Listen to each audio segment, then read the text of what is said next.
Talk to us about beauty pageants. Yes, well, you know, they say sex sells, so I'm promising you some bikinis on the Late Debate tonight. And I'm telling you now, I won't be wearing them, so you don't have to turn off the television. I'm talking about Miss England. They have decided, after 20 years, they're going to consider bringing back their bikini competition. The director of Miss England, a woman by the name of Angie Beasley, says, quote, "I won't let it go back to the cattle market days, but I also won't bow down to the woke brigade and go back to abolishing swimwear altogether because girls deserve the choice." It would be the first time since 2002 that Miss England would have had a bikini category. Now, of course, it comes on the back of decisions in recent years to get rid of scantily clad women from all other forms of public life. You think of grid girls, for instance. The F1's got rid of them. I know it happened at the Adelaide 500 as well. They said, no, we can't have the grid girls. It's sexist, it's terrible. These women are being told they're just sexual objects.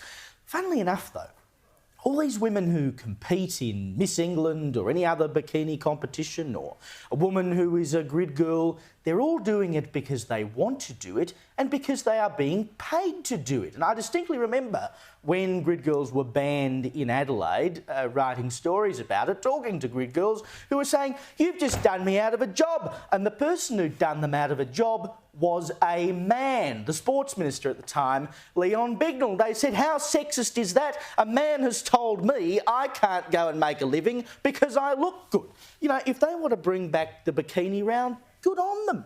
Women aren't forced to participate in these things. Why shouldn't they be allowed to? Allowed to? This entire... Don't even get me started. This entire idea, and if you read the whole article, what the word that gets worn out is empowering. Well, we'd hate to rob them of this opportunity to be empowered. It's empowering for them to take their clothes off, etc., and so on.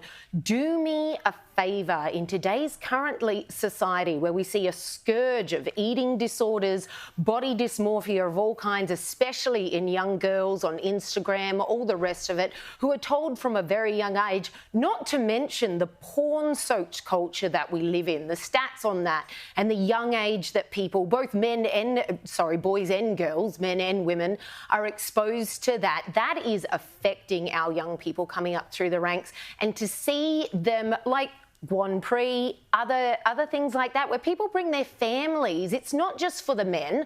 Could understand if it was a boys' get-together and the ladies were like, hey, we're happy to wave some flags and wear short shorts, but it's not. And I would agree. I think it's a great thing that we are slowly removing this idea, especially from beauty pageants. Who came up with the idea that a woman's beauty depends on her nakedness? But it's a take beauty your pageant. kid off. It's all about looks. It's all about looks. Is it? What's Is a woman's beauty all about her looks? Oh my goodness, you are just a case in point here. That is utterly perfect. This very idea that a woman's beauty is dependent solely on her physical looks. There are 20 rounds in the beauty pageant, and they've happily done it for 20 years without the swimsuit round.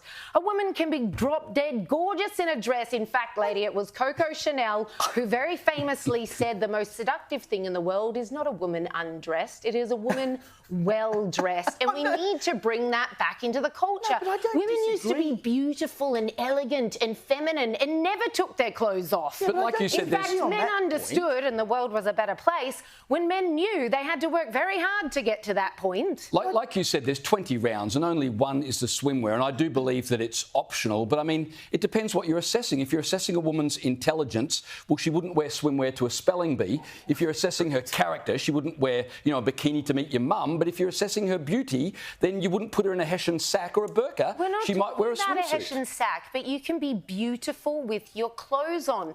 Yeah, and the fact that you two want to sit there and argue that this is essential to a beauty pageant because beauty equals being... That is exactly what you're saying. In fact, you just insisted, Caleb, that a woman's beauty has everything to do with her looks, period. No, but well, this is about looks.